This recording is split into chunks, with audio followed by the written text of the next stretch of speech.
drug addiction po, seryosong pagkakasakit na nakakaapekto nga sa pag-iisip ng presidente. Kaya nga po, walang solusyon ng presidente sa sunod-sunod na aberya. At ang ginagawa, nagkakamot ng ulo tuwing may malakas na bagyo, ngingiwi-ngiwi, at nagsasabi, kasalanan ng bagyo yan, hindi sumusunod sa schedule. At kinakailangan magtanong, saan ba galing ang tubig baha ng Talisay, Cebu matapos ang isang malakas na bagyo? Hindi ba yan ay mga gawain ng taong wala sa... Magandang araw po sa inyo mga banateras. Ako po si Banat Girl. Ito po mga banateras, panoorin natin ito at sabay-sabay po tayong mag-react sa comment section. Alright, panoorin na po natin ito mga banateras. Mag-comment po kayo sa comment section at huwag po ninyong kalimutan mag-subscribe, i-like at i-share ang ating video.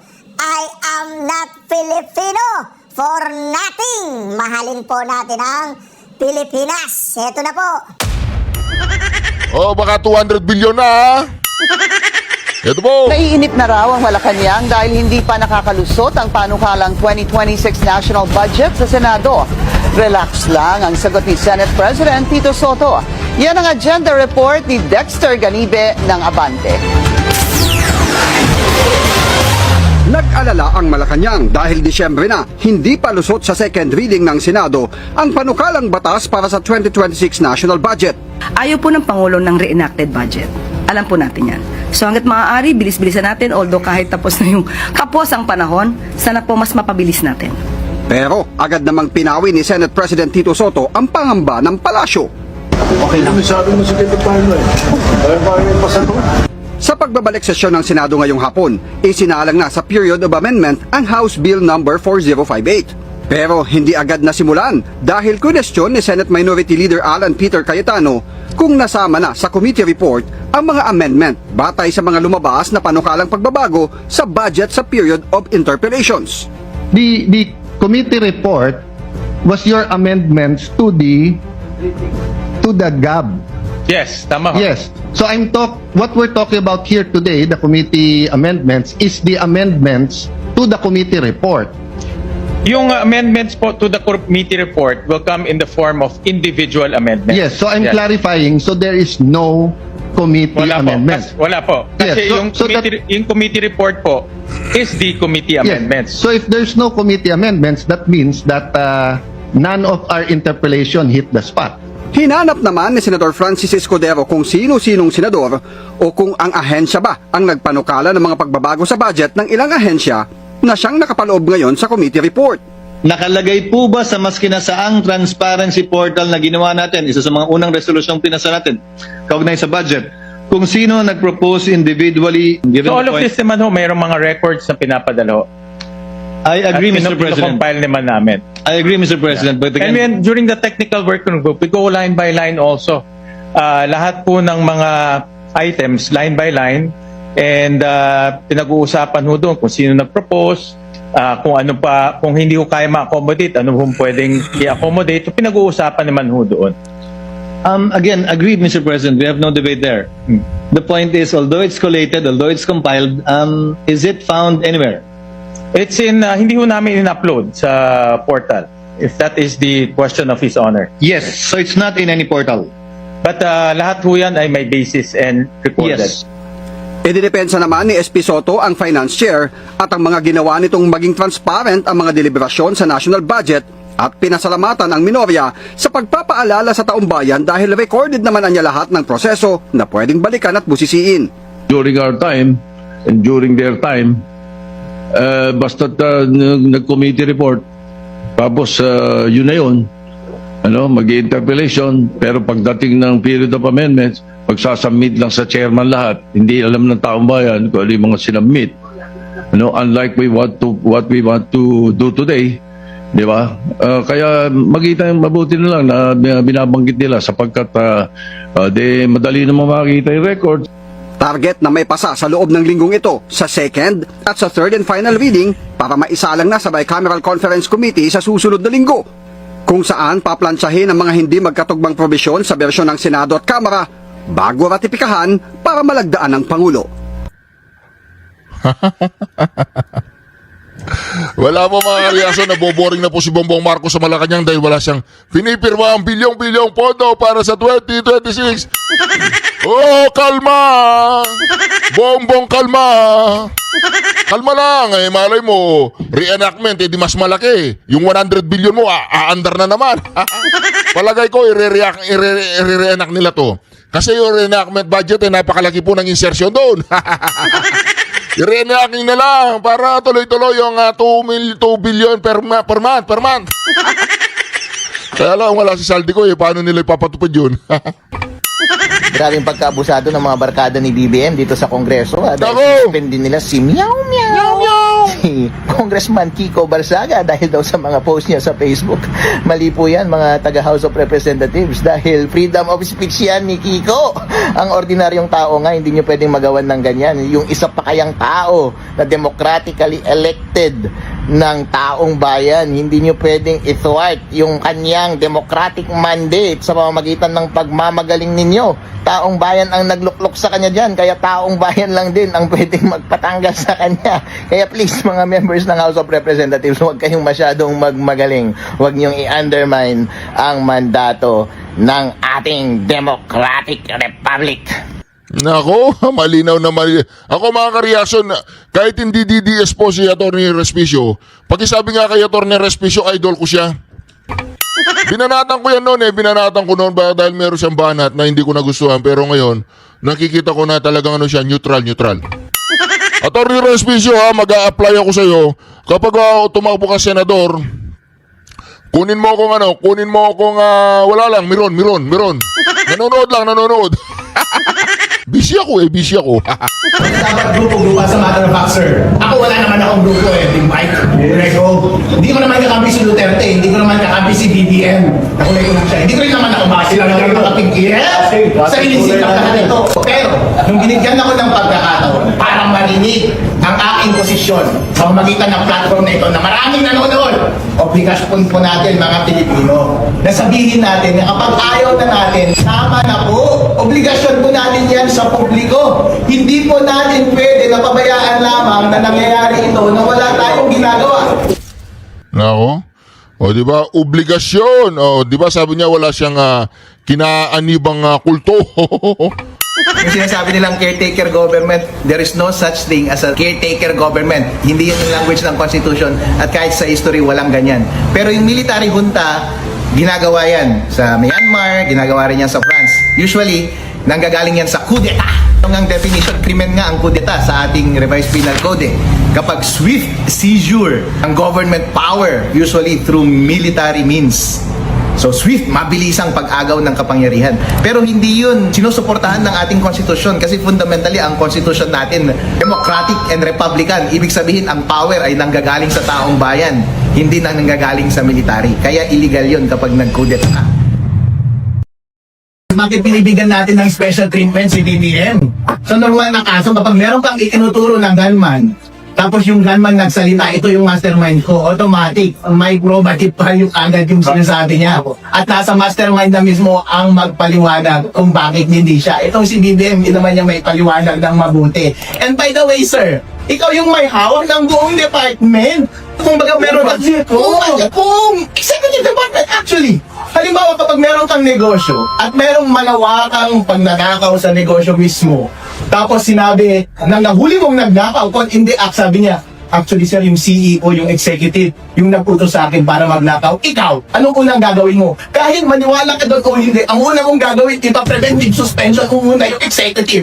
Kasi baka magnanakaw ulit yan dahil halata naman na hindi niya na-control yung buong negosyo. Ganon din kay BBM, hindi na po mahalaga na magbatuhan kayo kung kanino yung specific na sisi, ano yung ginawa nito, ano yung ginawa niya. Hindi po. Kayo po ang may control. Alam na po namin, hindi ninyo na-regulate ang lahat ng tauhan ninyo nung nakaraang 3 taon. Sa susunod na 3 taon, magtitiwala pa ba kami sa'yo, sir? Sorry, sir, hindi na po, wag na po. Wag na po. Wag na, uy.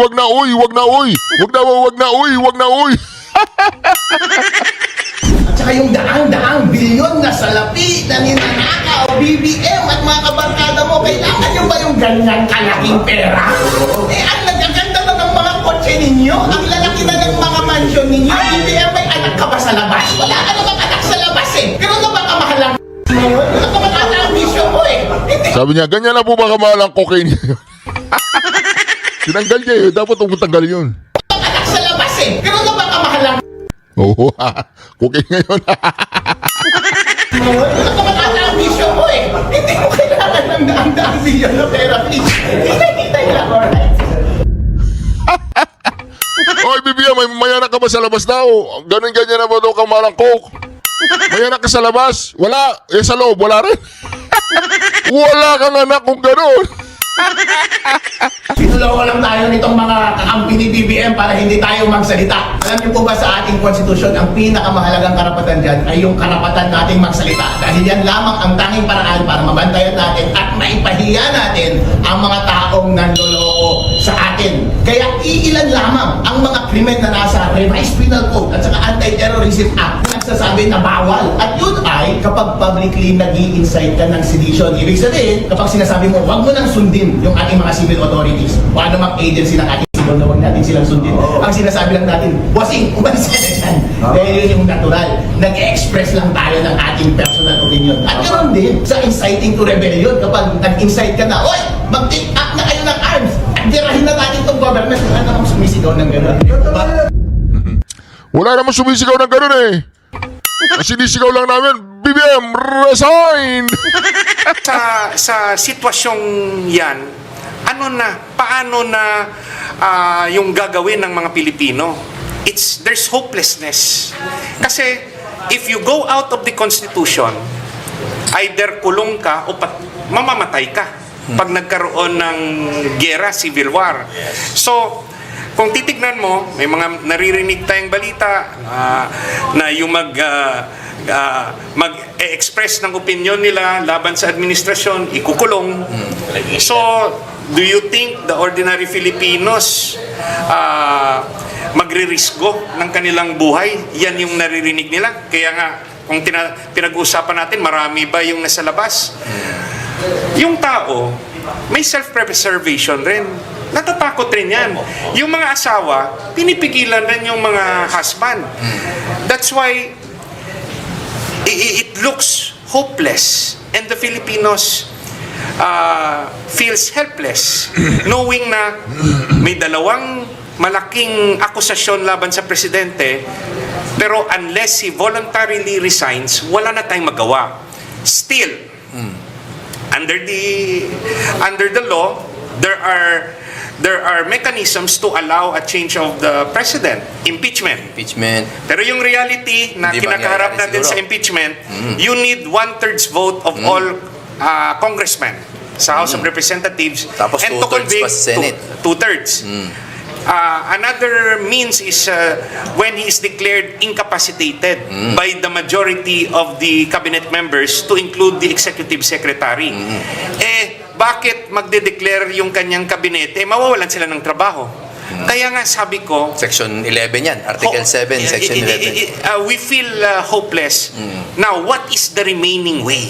Nga, under the democratic framework na allowed, the opposition, kasama ako doon, kasama kung sino man yung gustong sumama dyan sa opposition, we have to prepare this early for the 2028 presidential election. Yan, alam mo, magandang tanong ito. No? Gusto kong tanungin kay Manong. Yes. Manong, based on your very deep experience, sa gut feel nyo that you've developed through the decades, no?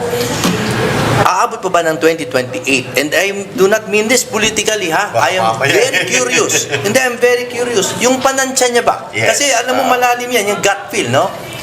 Aabot po ba? Ang 2028. palagay ko, hindi po aabot. Hindi yan matatapos ang term niya. Because I believe in miracle and I believe in destiny. Correct. Hindi tayo pababayaan ng Diyos dahil nasa katotohanan tayo. Alam mo, tumayo ang balahibo ko dyan dahil... Alam mo, ang sabi ang konstitusyon, ang liwanag. Marami nagrari-lari na tuliro ng gobyerno na napapasama yung public. Now, ang liwanag ang konstitusyon. Kaya nakikiusap ako sa mga military and police. Ang konstitusyon ay the civilian are more supreme, is more supreme than the military. And the military should protect the people in the state, not a president or a corrupt government. So, nakikiusap ako, kaya ako nandito, gising po ang mga sundalo natin na magproprotect. Protektahan niyo po ang tao, huwag niyo pong huliin sila. Huwag niyong pagtakpan ang kasinungalingan dahil balang araw kayo ang sisisihan ng taong bayan. Kung protektahan niyo ang corrupt na president and a corrupt government, you'll be part of it in the future. So, the time is now to move. Kayo na ang gagalaw ngayon to protect the people. Ang sinasabi ko rito, I am for justice and a peaceful movement. Hindi ko sinasabi revolusyon, pero mga sundalo, mga pulis, lumabas na kayo, protektahan nyo mga taong bayan. Balang araw, kung hindi nyo protektahan ang mga kababayan natin na nagsasabi ng totoo, kayo sisisihin. Kaya po, nandito ako, nakikiusap sa inyo lahat. Please help our country, the state, dahil nasusunog na ating bansa. Lahat ng pero pinag-uusapan natin dito, flood control lang. May bago pa po, yung sa mga sibuyas. Ayun, may bago po sa Pati sibuyas papatulan, pati bigas papatulan. Kawawa ang ating bansa. Wala lang natira. Kawawa. Marami ako dito papasabog pero hindi ko po sabihin. I'm waiting. Wala ba tayo kahit isa dyan na matitikman? Naku, pwedeng parang panabig ba sa ating mga... Kasi ang hirap, Manong, see-through to, pero hindi namin makita yung nasa loob. May takip. Pero, eto po, may tanong dito galing sa ating mga comments, sa mga netizens. Ay, baka yan, Master Judea, manawagan tayo, habang nandito po si Manong Chavit, magtanong na po kayo ng mga inyong katanungan. Sige po. Eto, basahin po natin. Ito ay galing po kay Kenneth Robles ng Cagayan de Oro. Sabi niya dito, ang tanong niya, bakit ang tahimik ng Senado? Wala man lang kumikibo. May alam po ba sila pero ayaw magsalita? Takot ba sila o kaalyado? Ano po bang silbi ng check and balances kung lahat tahimik? Paano? Ang katahimikan ng Senado may ibig sabihin. Meron silang tinatago. Ayun. Bakit sila tahimik? Meron silang tinatago. Meron silang sariling ambisyon. At noong araw, kukunti ang hindi nagsasalita. So kako nga, sa ngayon, dumami na ang kasama yung Senado, nag-member na sila ng silent majority. Majority ng silent, silent majority na sila lahat. Hindi na kagaya ng araw na may tunay na posisyon. Baka may dadagdag si Atty. JV. Alam nyo, kanina sinabi ni Kajimi na kasama raw kami sa mga natalo, no? Nung 2025 election, no? Tinalo o dinaya? Yung sa akin, sa tingin ko, natalo kami sa counting ng COMELEC. Sa COMELEC counting. So, hanggat hindi na imbestigahan ng malalim ang resulta ng Mayo 2025 election, inaamin ko natalo kami ni Kajimi sa counting ng COMELEC. That's why ito yung nakakalimutang dapat pag-usapan, Manong Chavit. We have to bring to the public the importance na dapat magkaroon ng thorough investigation of our electoral process, lalo na sa pagbilang ng boto. Kasi salita tayo ng salita kontra korupsyon ngayon, pag hindi nangyari ang miracle at by 2028 may eleksyon tayo, kahit popular ang ating pambato sa presidente, no? Kung yung bilangan, makina, at wala man lang pirma, wala man lang thumb mark, wala man lang serial number, yung balota at yung source code questionable na O baka paiba- may data center 3 na naman. yung may mga ganong bagay at yung issue kung tama ba ang paggamit ng vote counting machine kasi yung sa batas nakalagay na dapat manual counting sa presinto. Tama. At the precinct level, At the no? precinct level at yung transmission lang yung pwedeng maging electronic. Pag hindi natin napag-usapan at naimbestigahan na makompare ang balota, makompare sa soft copy, no? At makompare sa transmitted result ng makina sa COMELEC, baka mamaya yung mananalo ay kung sino yung bibilangin ng makina na idedeklara ng COMELEC. So lahat ng ating pinag-uusapan ngayon against corruption, honest election, wala. Dahil nakalimutan natin pag-usapan na may problema pala tayo sa COMELEC. So alam mo, Attorney JV, Master Judea, Manong Chavit, no? Ang very important issue ngayon yan dahil yung sinasabi nating vacancy, kung sakali sa dalawa, no? President, Vice President, lagi natin sinasabi na magiging presidente yung Senate President. Totoo yun, pero temporary yun, ha? Kasi by law, nasa Constitution din, within 3 days, no? Kailangan gumawa ng mag-convene ng Congress at gumawa sila ng batas for snap election to be conducted not earlier than 45 days but not later than 60 days. Ibig sabihin, within a month and a half to 2 months, magkakaroon ng snap election for president. Paano kung meron pa rin pong di umano na may hawak ng ating electoral system, Delikado. di wala din. Wala rin mangyayari. Wala din. Yung pinaghirapan natin mga Pilipino, doon pa rin nabagsak. Manong, meron ba kayong pang-substantiate na talagang merong konting magic sa, alam niya na po, sa botohan? Well, maganda tayo umabot doon dahil ako hindi naabot sa election ko. Napalayo na tayo sa issue eh. So, In-explore lang natin, pero yan ang magandang marinig eh. Actually, gusto natin yan. sa Senado, walang mangyayari. Sa election sila eh. Walang mangyayari yan. Dahil yung mga nagsasabi ng katotohanan, pinipigil nila. At pinoprotektahan nila ang mga sinungaling. Yes. Ay, wala mangyayari dyan. Kaya, in due time, ilalabas ko lahat ang ebidensya ko. Aantayin ko talaga ito. Antayin nyo. Pero ayun ako. Kaya sila silent dyan. Yung hustisya na tinatawag ni Manong Chavit, too near, too far.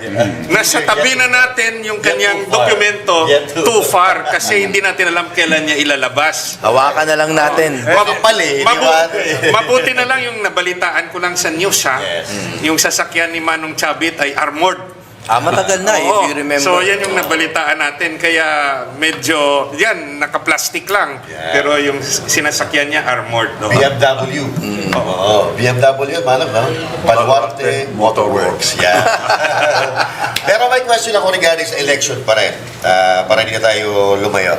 Kung sakasakali po, Attorney JB, Attorney GB, kung kayo po ay nakapasok, may difference po kaya? Alam mo, sa nangyayari ngayon? unahan kita, ka-JB, to be very honest, tingin ko wala. Wala, ganun. Because I would like to say na meron, no? Pero kasi right now, kahit yung mga kilala kong may prinsipyo doon, hindi rin kasi makaporma. Yes. No, pero of course I would have tried. No, I would have tried. Hindi niyo po ako makikitang tatahimik. Dahil ako po ay hindi hawak ng kahit sinong oligarkiya. Yes. No, ewan ko kay ka-JB. Honestly, I would have made a difference. Bakit? Mangunguna ako na sasamahan ko yung mga rallyista sa lansangan. As senator, na nandun sa lansangan, hindi naka-aircon. Dapat. At kung nangyari yun na nandun ako sa rally, pagsasabihan ko yung kaibigan ko si Ka Jimmy, samahan mo ako dito. Ay, sasama naman ako. Yun. Mangunguna pa. Pero ang sinasabi ko lang kanina is, I hope we can make a difference. It just seems like parang hawak nila lahat ng sangay no? Ngayon kasi, Norma, sorry. Ngayon kasi, ang parang nag-oppose lang sa kanila is tatlo. Yung nasa, kung nadagdagan man lang siguro, yung siguro. katulad nila Robin Padilla, Senator Bato at Senator Bongo, baka mayroong konting Numbers matter. I think we could make a difference if the numbers are medyo... When you say difference, iba yung the passage of law or a resolution as against being the spokesperson of the masses, Tama. spokesperson of the Filipino people. Sana, no? Kung nandun ako, kasabay ko yung taong bayan nagsasalita. Sa House of Representatives, meron. Kahit sinasabi ng iba na medyo iba yung kanyang pag-iisip, nandyan si Congressman Barsaga, nagsasalita. Yes. Nandyan si Congressman Marcoleta, nagsasalita. Sa Senado, nandyan yung mga kaibigan namin.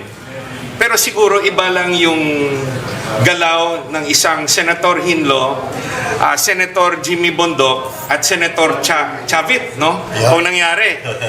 Kaso Nag-withdraw eh. Nag-withdraw. So, it would have made a difference kung mas marami yung Duterte 10 doon. Yes. Kaya nga, sa taong bayan na sumusuporta sa kay Tatay Digong at kay Vice Presidente Sara, hindi yan sa padami-dami ng boto na maging number 1 senator. Sa padami-dami yan ng senador sa loob ng Senado. Aanhin ni Senator Bongo, number 1 siya.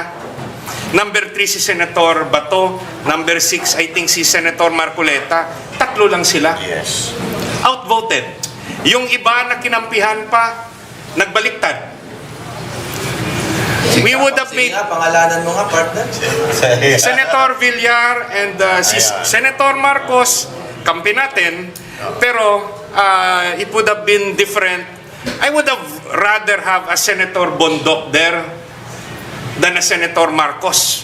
Yes. No? So, personal ko yan na paninindigan. But we welcome the pronouncement of support from Senator Aimee. Malaki rin sakripisyo niya. But from the start, Malaki this ang would not sakripisyo. have happened if the public knew yung sitwasyon ni Pangulong Marcos from the very start. Kung napaaga, ano? Kung Partner, napaaga. maisingit ko lang, I don't know how much time Manong Chavit has with us today. Sana mahaba pa. But in case lang he has to go, ang final question ko, Manong, ano palagay nyo ang reason kung bakit galit na yung taong bayan and yet ang liit po ng numero na nakikita natin sa kalsada, no? Yung sa lansangan, siguro ang pinaka-effective na movement recently was the INC, obviously, no? Because they've always proven to be very united. Pero right now, they said a trillion peso march. They did not say trillion man march, no? They said trillion peso march. Pero be that as it may, yung trillion peso march, it sounds big. Pero pagdating po sa numero, 3,000. 5,000. Yung trillion, naging 3,000. Ano? Yes. So, what do you think is the reason, Manong, sa poor numbers? Ang kalaban natin dito, may flood control project. Billion ang pangontra nila sa katotohanan. And palagi kong sinasabi, itong gobyernong ito, grabe lang ang pagnanakaw sa kaban ng bayan. And I'm always telling everybody, greediness is the downfall of every leader. Kaya naniniwala ko hindi matatapos ni BBM ang kanyang termino dahil may lalabas na makonsensya ang ating military, police, o senator. Ang gagaling nila noon, ngayon, tahimik. Naniniwala po ako na hindi nila mababayaran lahat. Pag lumabas ang isa, tuloy-tuloy na yan. Ako, I am for justice. Kailangan makulong lahat na from the president down, president, vice president, senator, congressman, lahat dapat makulong. Sino makakagawa niya ngayon? Nasusunog na sa ating bansa. Mga military, police, makonsensya po kayo dahil ninanakaw na ang kinabukasan ang mga anak nyo, anak natin. The future of our children are being stolen now by this corrupt government. So, please, help us. Go out and protect the people. Go out, protect the people so that this will be a peaceful movement. Okay. Hindi ko sinasabi na revolusyon. Malinaw yan. Lagi natin nire-reiterate kanina pa yan. We had a very good discussion. Nila tayo na sa sedition Pero alam nila lahat ang nangyayari. Police, military, alam nyo lahat ang nangyayari. And yet, wala kayong ginagawa. Ang mambabatas natin, alam nyo lahat ang nangyayari. And yet, wala kayong ginagawa. So, kasalanan nyo lahat ito kung hindi kayo magsalita. So, napasalamat ako sa lahat na nagsasalita. Huwag po kayong matakot. Hindi tayo pababayaan ng ating Panginoon dahil nasa katotohanan tayo. Tama, oo. At napakalinaw nung sinabi ni Manong. Huwag na tayong magbida yung... Tumpik-tumpik pa. Tumpik-tumpik. Wala masyadong matamis na salita. Anong nangyayari? May nakawan ba nangyayari? Yes. Meron. Maliwanag. Sino ang leader natin? Maliwanag din. Marcos. He is the commander-in-chief. Yes. So, it is his command responsibility lahat ng nangyayari ngayon. Takanin nyo lahat. Yung responsibility niya. Nasusunog natin bansa. Dapat mag-resign na. Pero, hindi mag-resign yan dahil may palakas. Sabi ng doktor sa akin. Mapalakas na apog. Pulburo, sabi ni Parangnika. So, pulburo, sabi ni Parangnika. So, wag mo asahan pa ano yan dahil do or die yan. Dahil alam lahat ng tao na kasalanan ni BBM lahat ito. Hindi magre-resign yan dahil natatakot siya. Dahil grabe, this is the worst. Pinakamalaking pagnanakaw, grabbing corruption ever in the Philippines. Alright. Dito lang sa panahon ni Bongbong Marcos. Ito. Kaya makonsensya po kayo na hindi nagsasalita. Tahimik kayo, pababayaan nyo lahat ito, mangyari ito. Nakikiusap po ako sa inyo lahat, mga tahimik. Lumabas po kayo para sa kinabukasan ang ating mga anak. Yung mga opisyal, politician, magsalita po kayo. Alam nyo lahat may nangyayari sa ating bansa. Bakit kayo tahimik? Bakit kayo tahimik? Kaya nananawagan po ako, nandito ako nananawagan na magsalita po kayo para sa kinabukasan ang ating bansa. Gayahin natin. We need heroes like Jose Rizal, our national hero. Andres Bonifacio ngayon. Andres Bonifacio. Now, ang daming sinabi ni Dr. Jose Rizal. Isa lang ang nasaksak sa utak ko. Ang sabi niya, ang pag-asa ng mga kabataan, ang pag-asa ang ating bansa. So mga kabataan, magising kayo. This is your future that they're stealing. So, be brave. Go out and speak. Ito Manong, sorry po. Connected pa rin po dyan sa pinag-uusapan natin. Galing po ito kay Cesar Francis Palanay. No? At hindi naman lingid sa ating kalaman na sumuporta po kayo kay Pangulong Bongbong Marcos ng eleksyon. At ang tanong niya, Manong Chavit, parehas po tayo taga Ilocos Norte. Matagal din kayo magkaibigan ni Marcos. Ano po bang kaugalian ng Marcos ang inayawan mo? Ang Marcos, never kami magkakampi dahil nung nanalo akong governor, before martial law, kalaban ko Marcos, ibang kandidato nila. Nung martial law, hindi ako pumayag nagpahuli. Hinuli na si Nino Aquino, hinuli na si Ablan, ayaw ko ako. Mapapatay niyo ako dito, pero hindi ako bababa. Okay.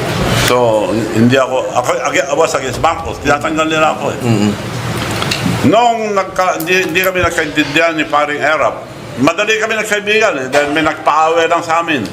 Yung nagpaharang sa akin, yun ang may kasalanan lahat.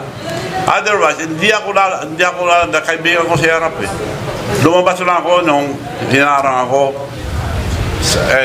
survival pinapapatay ako. Kaya lumabas ako. So, ang dali na yung magkaibigan dahil Alam nila, kasalanan nila eh. So, ngayon, kung ang marami pang lalabas, ewan ko kung may lalabas pa, balita ko may lalabas pa. Aside from this, Gusto ko ng... Saldi ko, ako naniniwala ako kay Saldi ko. Ayan, gusto ko tanong sa inyo yan, Manong. From a rating lang, from 1 to 10, 10 being the most true, gaano katotoo po ang mga paratang ni former lawmaker Zaldico? 1 to 10. Totoo lahat yan. Dahil original, 3 lang sila nakakalab. Before, right after election, nag-usap na yung 3. Zaldico, Martin Romualdez, Bongbong Marcos. Plano na nila ito. Pag-upo, inumpisan na flood control. Ang maingay lang dyan si former President Rodrigo Duterte. Kailangan tanggalin. Kaya pinilit nila illegally transported to Hague. So, yun ang nangyari. Kaya para wala magsalita. Pero di nyo po mapapatahimik lahat ng tao. Ako po, pwede ko manahimik. Mabuhay ka na sa ibang bansa na masaya. Sabi nila, hindi po. Hindi ko magawa yung magpakasasa ng kaligayahan sa ibang bansa. Kung nakikita ko ating kababayan na umiiyak, naghihirap, namamatay. Mas gusto ko pang mamatay sa ating bansa kaysa magpakaligaya sa ibang bansa. Ayun. Kanina pinag-usapan po natin yung pamilya Marcos at yung mga siniwalat po ni... Hindi ako yung sinasabi yung Marcos. Yung nung election lang pinakiusapan nila ako. Nung panahon ni Paring Erap, kalaban ko si Marcos na naman. Kalaban ko. Sabi niya, inibita si Erap doon. Wala na kasama si Chavit. Wala na kasama si Chavit. Sabi niya. Ano nangyari? Talo sila. At nagpatulong na noong 2022. Lumapit sila, nagpatulong. Malaki nadala nyo dun. Tinulungan ko naman being the president of the Mayor's League of the Philippines. Naging presidente ako ng Governor's League, presidente ng Mayor's League, presidente ng Councilor's League. Lahat ng pinanggalingan ko, napaayos ko lahat.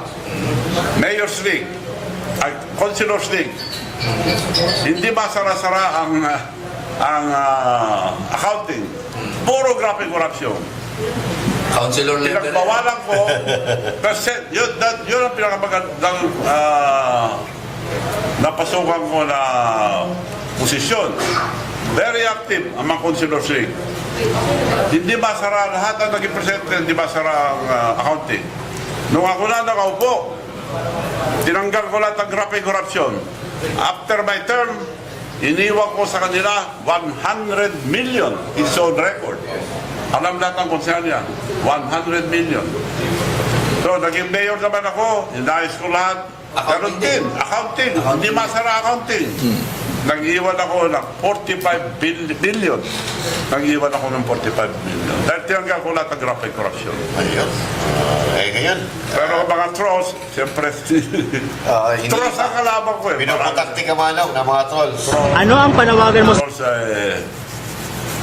sasabihin ko na lang later on mga trolls. Nag-aabang lang si Manong. Pero napag-usapan... Hinatay ko yung next move nila. Napag-usapan din natin yung sumabog din po yung mga revelasyon ni Senator Amy Marcos. Panoorin po natin yung panawagan ng taong bayan sa gobyerno kasunod na pagsisiwalat ni Senator Amy Marcos kaugnay kay Pangulong Bongbong Marcos.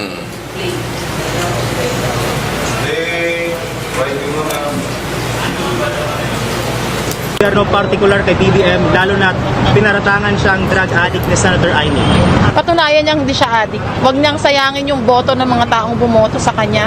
Kasi we take ownership in everything that we do. During the elections, most of us or some of us, binoto siya. Regardless kung ano yung mangyayari sa future, we didn't know na magkakaroon ng gantong klase ng mga issues. Pero kung akong tatanungin, kung totoong hindi siya drug addict, kung totoong wala siyang ginagawa, prove it. Pero kung hindi naman kailangan at confident siya sa sarili niya, then God knows. Siya na lang ang taong bayan humusga according sa kung ano yung napapanood, nakikita sa telebisyon. Ang masakit, sometimes kahit wala pa tayong nakikita, nag-judge na tayo. So better kung ayaw niyang ma-judge as a president para mapakita na matatag yung administrasyon niya, patunayan niya, I am not a drug addict, I am not a user, hindi ako corrupt. Maraming ways para patunayan yun. Out of pride, kung ayaw mong patunayan, well, tanggapin mo kung ano sinasabi ng taong bayan. Kasi ang tao, judgmental yan eh. We are here para mag-judge kasi gusto natin magkaroon ng mabuting, sabi natin, governance para umunlad yung Pilipinas. Hindi para sa ngayon lang para din sa future ng mga magiging kaapu-apuhan natin. Kapag dating dyan, sila na naman nakakalam yan. Mga personal na issue na nila yan. Kasi pamilya nila yan eh. So tayo, wala naman tayo alam talaga kung walang social media o hindi natin malalaman. Sana mabilang ko na yan, sir.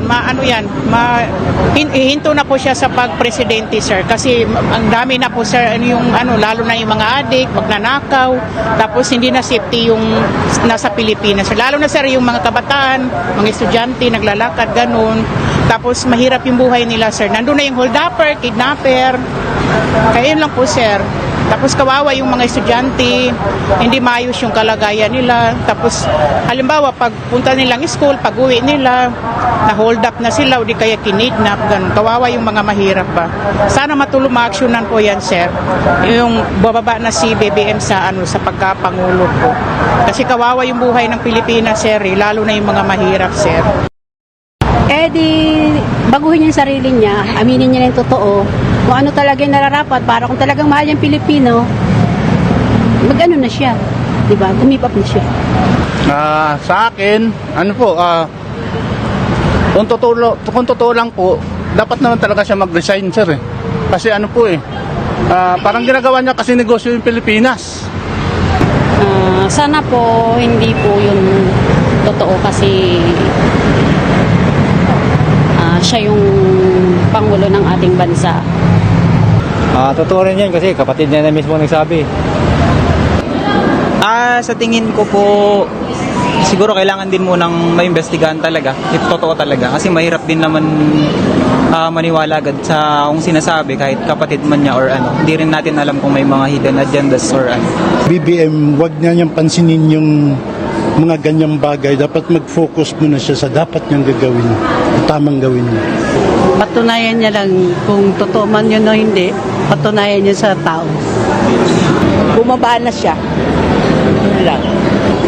Pagdating sa mga ganyang bagay, parang wala rin akong makomment yan.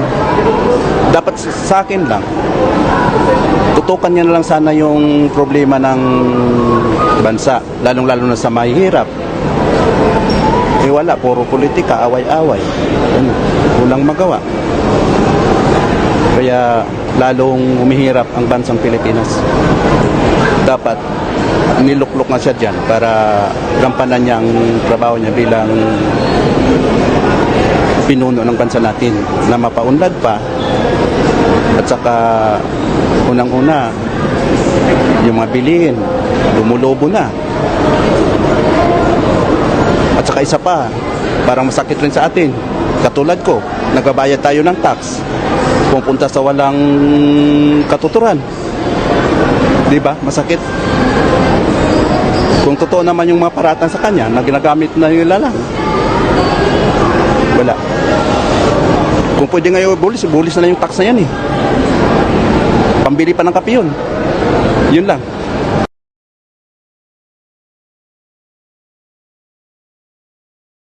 Ano ang panawagan mo sa gobyerno? Dito lang sa Panawagan ng Bayan, virtual rally. At kasama pa rin po natin si Atty. JB Hillo at syempre si Manong Chavit Singson. At co-host, Atty. Jimmy Bondo. Tony. Maganda yung talakayan natin kanina pa, Master Jude, no? Yes. Dahil nakikita natin, especially from the mouth of Manong Chavit himself, nasa palagay niya, hindi na talaga aabot ng 2028 ito. Again, these are opinions, hindi po ito mga panawagan for anything, no? Yes. However, may batayan naman yung mga sinasabi natin dahil ikinukumpara nga ni Manong, no, off-air kanina, kinukumpara niya na noong araw nga, hindi pa ganito ka invested ang taong bayan, pero may mga nawala sa pwesto. Paano pa ngayon na ang publiko mismo ang talagang nananawagan? Yun! No? So, Attorney JV, we have been talking about all the legal aspects of this, yung mga ongoings ngayon, no? Resignation, impeachment, permanent disability debt, removal, and all that, no? Sa palagay mo, ano ang pinaka-posible dyan sa mga ways of replacing ika ng Pangulo? Anong pinaka-posible? Looking at the political situation now, at yung working within the democratic process, base sa Constitution, only a miracle can put up a condition for the sitting president to be replaced by the successor. Or whether it's the vice president, the Senate president, or the Speaker of the House. In my opinion, si PBBM will never voluntarily resign. So iba yung, there are things within our control, within the democratic framework. And there are things outside our control. A miracle is outside our control. If it happens... Is it also outside the Constitution? Yung miracle na sinasabi mo? It is within the Constitution, or it could be outside the Constitution. It's a miracle. If we are working within the democratic process. Now,